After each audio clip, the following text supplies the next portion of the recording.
Quiero que hagas algo conmigo ahora mismo. Piensa en lo que hiciste esta mañana antes de salir de casa o antes de sentarte en tu silla. Probablemente te levantaste, fuiste a la cocina y preparaste algo que llevas años considerando un buen comienzo del día. Quizás fue un vaso de jugo de naranja recién exprimido, quizás un tazón de cereal integral con leche descremada, quizás unas tostadas de pan de centeno con mermelada baja en azúcar, quizás simplemente un café con leche y una fruta. Y mientras hacías todo eso, probablemente sentiste que estabas haciendo lo correcto, que estabas cuidándote, que ese desayuno era la prueba de que llevabas una vida responsable. Tengo que decirte algo, y necesito que lo escuches completo antes de juzgarlo. Ese desayuno que crees que te protege puede estar siendo, precisamente, la razón por la que tu corazón trabaja bajo una presión silenciosa que no produce síntomas visibles hasta que ya es demasiado tarde. No te digo esto para asustarte. Te lo digo porque hay un mecanismo biológico muy específico que ocurre en las primeras 2 horas del día, y ese mecanismo es la diferencia entre una inflamación arterial crónica que se acumula durante años y un sistema cardiovascular que se recupera correctamente cada noche mientras duermes. Y lo más injusto de todo es que la mayoría de las personas que están en mayor riesgo son precisamente las que más se cuidan, las que eligen el cereal sobre el tocino, las que prefieren el jugo sobre el refresco, las que llevan décadas siguiendo los consejos que la industria alimentaria convirtió en sentido común nutricional. Aquí hay una paradoja que vamos a resolver juntos hoy. Antes de que terminemos, vas a entender 3 cosas que muy pocos médicos tienen tiempo de explicarte en una consulta de 10 minutos. Primero, ¿por qué las primeras 2 horas del día son el momento de mayor vulnerabilidad cardiovascular de las 24 horas? Segundo, cómo los alimentos que se vendieron como saludables durante décadas activan exactamente el mecanismo de inflamación que más daño hace en ese momento. Y tercero, un protocolo exacto de 3 pasos que puedes empezar mañana mismo, sin gastar dinero, sin medicamentos y sin privarte de desayunar. Pero para que ese protocolo tenga sentido, tienes que entender el mecanismo. Porque si solo te doy la receta sin la explicación, vas a seguirlo 3 días y luego vas a volver a tus viejos hábitos. Eso es lo que le pasa a casi todo el mundo. Cuando entiendes la biología, cambias para siempre. Porque ya no estás siguiendo una norma, estás respetando tu propio cuerpo. Así que empecemos desde el principio. Y el principio de esta historia no es el desayuno. El principio de esta historia ocurre mientras duermes. La mayoría de las personas piensa en el sueño como un estado pasivo, como si apagar la conciencia significara apagar también el cuerpo. Nada más lejos de la realidad. Mientras duermes, tu organismo está en uno de los estados de actividad más complejos e importantes de las 24 horas. Tu sistema inmune libera citoquinas reparadoras, tu hígado procesa toxinas, tu cerebro consolida memoria y limpia residuos metabólicos a través del sistema linfático. Y tu sistema hormonal se prepara para el gran reinicio del día. Pero hay algo que ocurre específicamente entre las 4 de la madrugada y el momento en que te despiertas, que es absolutamente crítico para lo que va a pasar después en tu corazón. Se llama el fenómeno del alba, y no es poético, es fisiología. Entre esas horas, tu cuerpo, anticipando que vas a despertar y que vas a necesitar energía para moverte y funcionar, activa una cascada hormonal muy precisa. La glándula pituitaria manda una señal. Las glándulas suprarrenales, que están justo encima de tus riñones, responden liberando cortisol. Al mismo tiempo, el páncreas reduce temporalmente la producción de insulina. El hígado empieza a liberar glucosa almacenada hacia el torrente sanguíneo, y la hormona del crecimiento hace su trabajo final de la noche. Todo esto tiene un propósito evolutivo perfectamente lógico. Tu cuerpo está preparándote para salir a cazar, a correr, a enfrentar el mundo. Está movilizando energía antes de que hayas comido nada. El resultado de todo esto es que cuando abres los ojos ya tienes una cantidad moderada de glucosa circulando en sangre, más que cuando te dormiste. Ya tienes cortisol elevado. Tienes las plaquetas ligeramente más activas, lo que hace la sangre un poco más espesa. Y tienes los vasos sanguíneos en un estado de mayor tensión. Este es el escenario de partida, el estado cero.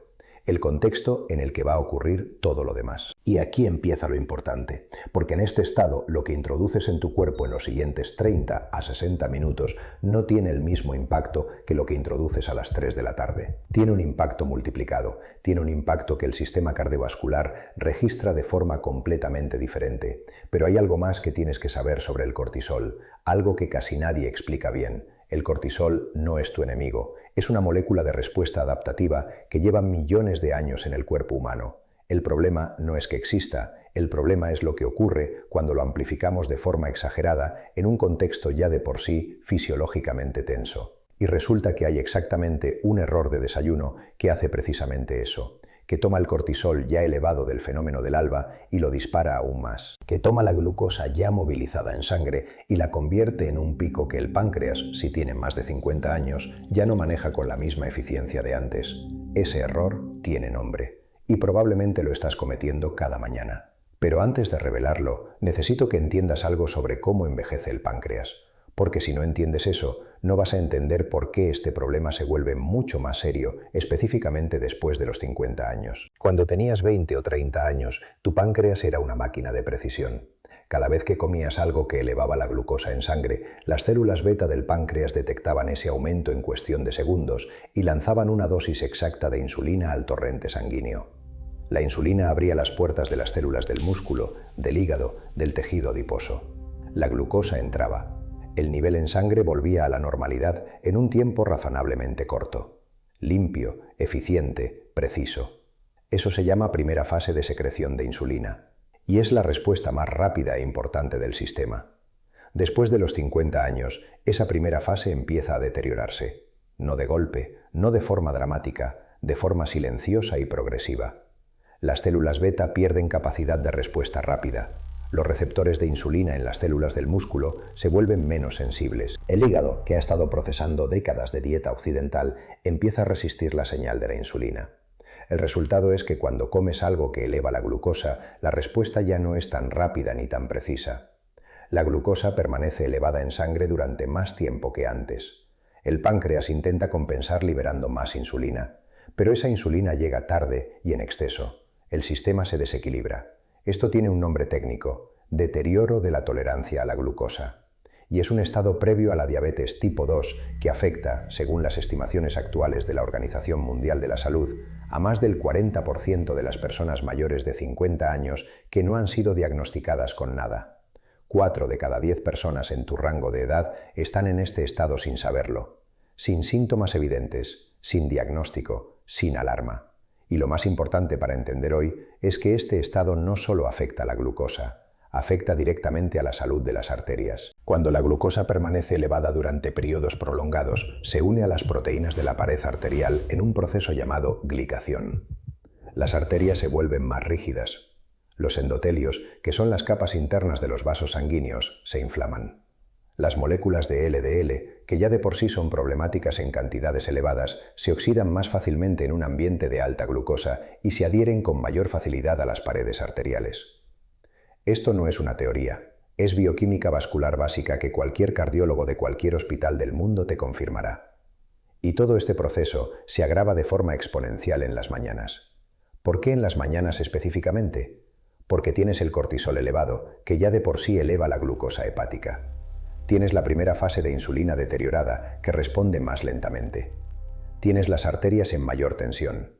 Y tienes las plaquetas más activas, lo que hace la sangre ligeramente más viscosa. Y en ese contexto exacto llega el desayuno. El desayuno que elegiste porque te dijeron que era sano. Y aquí está la trampa. Voy a hablarte de 3 alimentos concretos. 3 alimentos que el marketing nutricional de los últimos 50 años convirtió en símbolos de vida saludable. 3 alimentos que aparecen en casi todos los desayunos de personas responsables que se cuidan. Y voy a explicarte exactamente qué le hacen a tu sistema cardiovascular en el contexto matutino que acabamos de describir. No te digo que estos alimentos sean veneno a cualquier hora del día, te digo que en el contexto de la mañana, con el cortisol elevado, con la tolerancia a la glucosa deteriorada y con las arterias en tensión, producen exactamente el impacto que tu corazón menos necesita.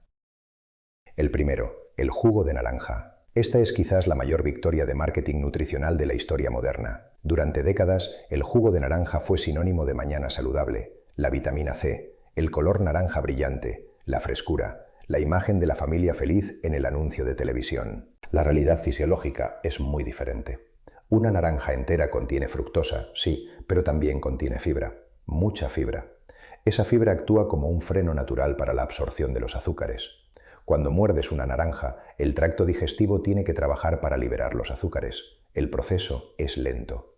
El pico de glucosa resultante es moderado y gradual. Cuando exprimes esa misma naranja, eliminas prácticamente toda la fibra. Lo que queda es esencialmente una solución concentrada de fructosa y glucosa libre, sin el freno, sin el amortiguador. Un vaso de 250 mililitros de jugo de naranja natural contiene el equivalente en azúcar a entre 4 y 5 naranjas enteras, sin ninguna de las fibras que harían ese consumo tolerable para el metabolismo. Y la fructosa libre es particularmente problemática. A diferencia de la glucosa, que todas las células del cuerpo pueden usar como combustible, la fructosa se metaboliza casi exclusivamente en el hígado. Cuando el hígado recibe una carga elevada de fructosa en un corto periodo de tiempo, la convierte en triglicéridos. Esos triglicéridos viajan al torrente sanguíneo. Y en el contexto matutino, con el cortisol elevado y las arterias ya en tensión, esa carga adicional de triglicéridos es exactamente lo que el sistema cardiovascular no necesita. Y aquí está lo que la industria de los jugos no pone en sus etiquetas. Varios estudios publicados en revistas cardiovasculares de referencia han encontrado que el consumo habitual de jugo de fruta, incluso el natural, se asocia con un mayor riesgo de síndrome metabólico y con elevaciones persistentes de triglicéridos en personas mayores de 50 años. No el refresco, el jugo de fruta. ¿Lo que te vendieron como lo más sano está haciendo exactamente lo contrario de lo que crees? Continúa escuchando, porque todavía no hemos llegado al criminal más silencioso de los tres. El segundo, los cereales integrales procesados. Entiende bien lo que te voy a decir, porque hay una distinción que es absolutamente crítica. Los cereales integrales en su forma original, es decir, el grano entero sin procesar, el avena cortada en trozos gruesos, la cebada integral, el centeno en grano, sí tienen propiedades nutritivas reales. La fibra está intacta. El proceso de digestión es lento. El impacto sobre la glucosa es moderado. Lo que encuentras en la mayoría de los pasillos de cereales del supermercado no es eso, es otra cosa completamente diferente. Los cereales de desayuno etiquetados como integrales pasan por un proceso industrial que incluye extrusión a alta temperatura, molienda fina y en muchos casos expansión por presión. Este proceso destruye la mayor parte de la estructura fibrosa del grano. Lo que queda es almidón altamente disponible, envuelto en una narrativa de marketing integral. El índice glucémico de un cereal de desayuno popular etiquetado como integral puede ser perfectamente comparable al del azúcar refinada. No porque tenga azúcar añadida necesariamente, aunque muchos sí la tienen, sino porque el procesamiento industrial elimina todos los mecanismos que ralentizarían la absorción del almidón. Y hay algo más que agrava esto específicamente en las mañanas.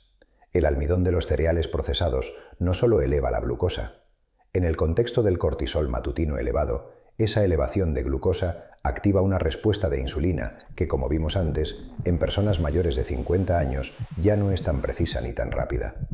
El resultado es lo que se llama hiperinsulinemia reactiva.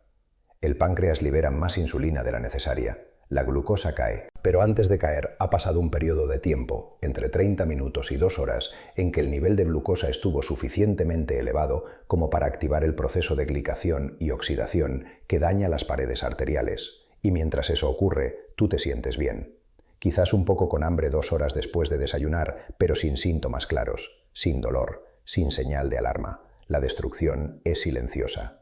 Eso es exactamente lo que hace tan peligroso a este proceso. No duele mientras ocurre.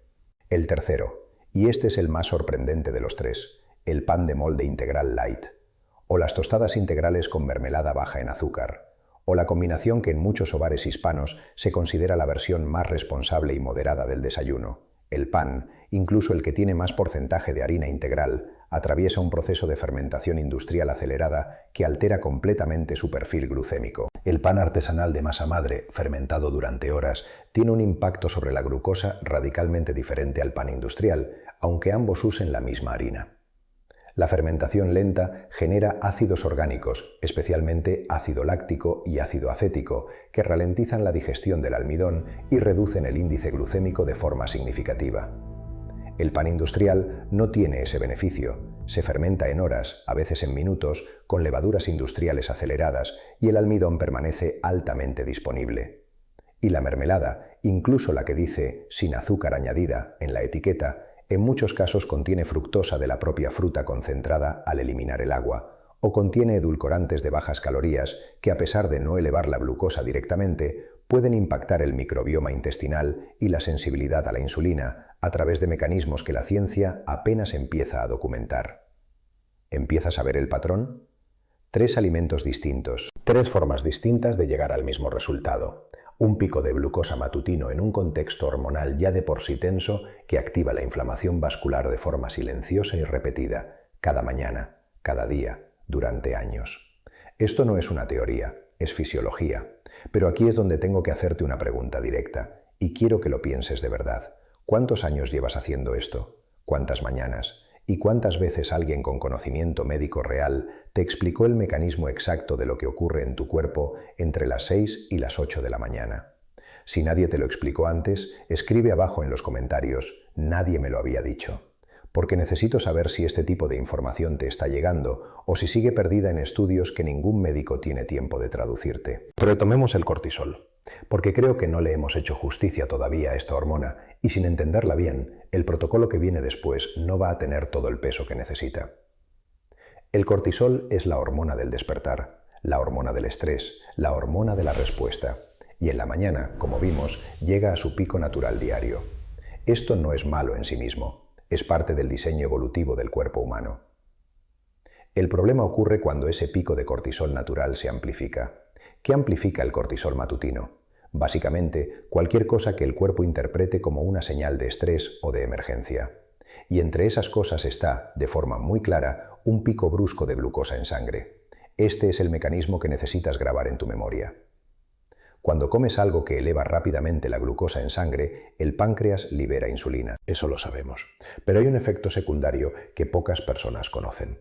Ese mismo pico de glucosa activa también las glándulas suprarrenales, que responden elevando aún más el cortisol. ¿Por qué? Porque el cuerpo interpreta un pico brusco de glucosa seguido de una caída rápida como una situación de estrés metabólico. Y cuando percibe estrés, libera cortisol. Es automático. No puedes controlarlo conscientemente. El resultado es que si ya tenías el cortisol elevado por el fenómeno del alba y encima desayunas algo que provoca un pico glucémico, estás literalmente amplificando una respuesta de estrés que tu cuerpo ya estaba procesando. Y el cortisol elevado de forma persistente en las mañanas tiene consecuencias cardiovasculares muy documentadas. Primera consecuencia, aumenta la presión arterial. El cortisol activa el sistema renina-angiotensina que contrae los vasos sanguíneos y retiene sodio. Si tienes hipertensión, ya sabes que la mañana es el momento de mayor riesgo. Ahora sabes por qué. Segunda consecuencia, eleva los triglicéridos. El cortisol estimula la lipólisis, que es la liberación de ácidos grasos del tejido adiposo hacia el torrente sanguíneo. Más ácidos grasos en sangre significa más material para que el hígado produzca más triglicéridos. Tercera consecuencia, activa las plaquetas.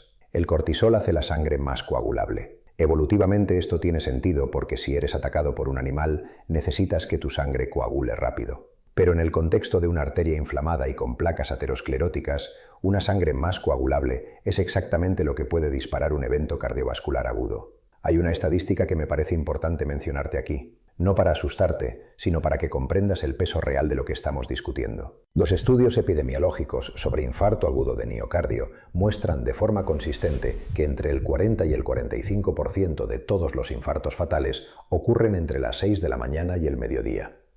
No es un accidente estadístico, es el resultado directo de este contexto hormonal y fisiológico matutino. Y aquí está el punto central que quiero que te quede absolutamente claro. Si en ese contexto, con el cortisol ya en su pico, con las plaquetas activas, con los vasos en tensión, introduces además un desayuno que dispara aún más la glucosa y amplifica aún más el cortisol, estás creando lo que en medicina cardiovascular se llamaría una tormenta perfecta metabólica, repetida cada mañana, silenciosa, sin síntomas inmediatos. Y aquí es donde la mayoría de las personas cometen el segundo gran error, que no es solo el desayuno. Hay un concepto que quiero introducir ahora, porque cambia completamente la perspectiva sobre el desayuno. Y ese concepto es la ventana de ayuno nocturno. Cuando duermes, tu cuerpo entra en un estado metabólico diferente. Después de aproximadamente 12 horas sin comer, el organismo activa una serie de procesos de limpieza y reparación que se conocen bajo el término de autofagia. Las células empiezan a reciclar componentes dañados. El hígado termina de procesar el glucógeno almacenado. La sensibilidad a la insulina, paradójicamente, aumenta ligeramente. Este estado de ayuno nocturno es valioso. Es parte del ritmo circadiano metabólico del cuerpo. Y la forma en que lo rompes, es decir, lo que comes primero, tiene un impacto desproporcionado sobre lo que va a pasar metabólicamente durante las siguientes horas. Si rompes ese ayuno con glucosa de absorción rápida, el impacto es máximo. ¿Por qué? Porque después de horas de ayuno, los receptores de insulina están en estado de mayor sensibilidad relativa para algunos tejidos, pero el hígado y el músculo están en un estado particular donde la gestión del exceso de glucosa es menos eficiente de lo habitual. Dicho de otro modo, el primer alimento que introduces en un cuerpo que lleva 8, 9 o 10 horas sin comer produce una respuesta glucémica y hormonal más intensa que el mismo alimento consumido a mediodía. Y este es el error que casi nadie ve. No es solo que el desayuno esté mal elegido, es que el desayuno mal elegido se consume en el peor momento fisiológico posible para ese tipo de alimento. El contexto multiplica el daño. Imagina que tienes una herida en la piel. Si pones sal en esa herida, duele. Pero si ya tienes la piel inflamada e irritada, la misma cantidad de sal produce un daño mucho mayor. No porque la sal sea diferente, porque el contexto del tejido receptor ha cambiado. Eso es exactamente lo que pasa con un desayuno de alto índice glucémico en el contexto matutino después de los 50 años. Ahora, antes de darte el protocolo, quiero hablarte de algo que normalmente no se menciona en los vídeos sobre desayuno saludable. Algo que tiene que ver con lo que realmente motiva el consejo de comer cereales integrales y jugos de frutas todas las mañanas. Porque no fue la ciencia lo que creó ese consejo, fue otra cosa. En 1994, un estudio financiado en parte por la industria de los cereales fue utilizado para fundamentar las guías nutricionales que recomendaban granos integrales como base de la pirámide alimenticia en varios países de América Latina y Europa. Esas guías se convirtieron en política pública, entraron en los colegios, entraron en los folletos del médico de familia. No te digo que todos los involucrados tuvieran mala intención. La ciencia nutricional de esa época era genuinamente incompleta. No se medía el índice glucémico de los cereales procesados con la misma rigurosidad con que se mide hoy. No se entendía bien el papel del cortisol matutino. No se conocía el mecanismo de la glicación vascular con la claridad actual. Pero hay algo que sí estaba claro incluso entonces y que no llegó a los titulares. Los estudios epidemiológicos a largo plazo sobre consumo de jugos de fruta ya mostraban señales preocupantes sobre riesgo de síndrome metabólico desde los años 90. Pero el mercado mundial de jugos naturales era, y sigue siendo, un negocio de decenas de miles de millones de dólares anuales. Las campañas de marketing de los cereales de desayuno construyeron imperios empresariales sobre la idea del desayuno saludable. La industria no inventó enfermedades deliberadamente, pero sí encontró la forma de que ciertos estudios llegaran a los periódicos y otros no, de que ciertos nutricionistas tuvieran audiencia en los medios y otros no, de que ciertos mensajes se repitieran hasta convertirse en verdades incuestionables. ¿El resultado? Generaciones enteras de personas que se levantaron cada mañana convencidas de que estaban haciendo lo correcto, mientras un proceso inflamatorio silencioso trabajaba en sus arterias. Y esto me lleva a algo que quiero decirte directamente. Si has llegado a los 50, a los 60 o más años siguiendo estos consejos y con problemas cardiovasculares, con glucosa elevada, con triglicéridos altos, con fatiga que no se explica por el sueño, no es tu culpa. No fue tu falta de disciplina, no fue que no te cuidabas. Fue que el mapa que te dieron estaba incompleto en partes cruciales. Y hoy estamos completando ese mapa. Voy a darte ahora la pieza central que conecta todo lo que hemos visto hasta aquí. La pieza que cambia la perspectiva de todo. Se llama variabilidad glucémica. Y es posiblemente el marcador metabólico más importante que casi ningún médico de atención primaria te mide en la revisión anual. La variabilidad glucémica no mide cuál es tu glucosa en ayunas. Mide cuánto sube y baja tu glucosa a lo largo del día. Mide la amplitud de esos picos y valles. Y los estudios de los últimos 15 años, especialmente los que surgieron con el uso de los monitores continuos de glucosa en personas no diabéticas, han revelado algo extraordinario. Las personas con alta variabilidad glucémica, es decir, las que tienen picos altos seguidos de caídas rápidas de forma repetida a lo largo del día, muestran marcadores de inflamación vascular, medidos por proteína C reactiva de alta sensibilidad y por interleucina 6, significativamente más elevados que las personas con glucosa estable, incluso cuando la glucosa en ayunas de ambos grupos está dentro del rango normal. Esto significa que puedes ir a tu médico, hacerte el análisis anual, tener una glucosa en ayunas de 95 miligramos por decilitro, perfectamente normal, y aún así estar experimentando un nivel de inflamación vascular que, acumulado durante años, contribuye al endurecimiento de las arterias, a la formación de placa aterosclerótica y al riesgo cardiovascular. Porque lo que el análisis de glucosa en ayunas no ve es lo que ocurre entre las 7 y las 10 de la mañana. No ve el pico de 180 que alcanzaste 20 minutos después de tu jugo de naranja. No ve la caída brusca que siguió y que disparó más cortisol. No ve el segundo pico provocado por las tostadas integrales una hora después.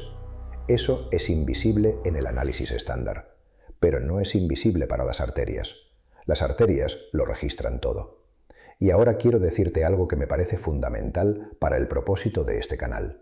Si esta información te está siendo útil, si sientes que por fin alguien te está explicando el mecanismo real detrás de algo que te preocupa, te pido que hagas algo simple. Suscríbete.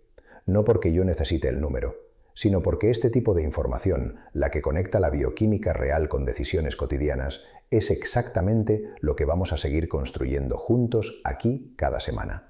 Información que no vas a recibir en una consulta de 10 minutos. Información que mereces tener para tomar decisiones conscientes sobre tu propio cuerpo. Haz clic en suscribir si quieres seguir recibiendo esto. Y ahora vamos a la parte que más esperas, el protocolo. Antes de explicarte los 3 pasos, quiero decirte algo sobre el tipo de cambio que te estoy proponiendo. No te voy a pedir que dejes de desayunar. El ayuno intermitente tiene su ciencia y sus aplicaciones, pero no es lo que estamos discutiendo hoy y no es algo que deba aplicarse sin contexto individual. Te lo voy a pedir si tu perfil lo indica, pero hoy no es ese vídeo. No te voy a pedir que compres suplementos caros ni que sigas una dieta extrema. No busquemos magia, apoyémonos en la biología. Lo que te voy a pedir es que hagas 3 cambios concretos, secuenciales, basados en la fisiología que hemos revisado juntos. Cambios que cualquier persona puede aplicar mañana por la mañana sin gastar dinero extra y sin pasar hambre.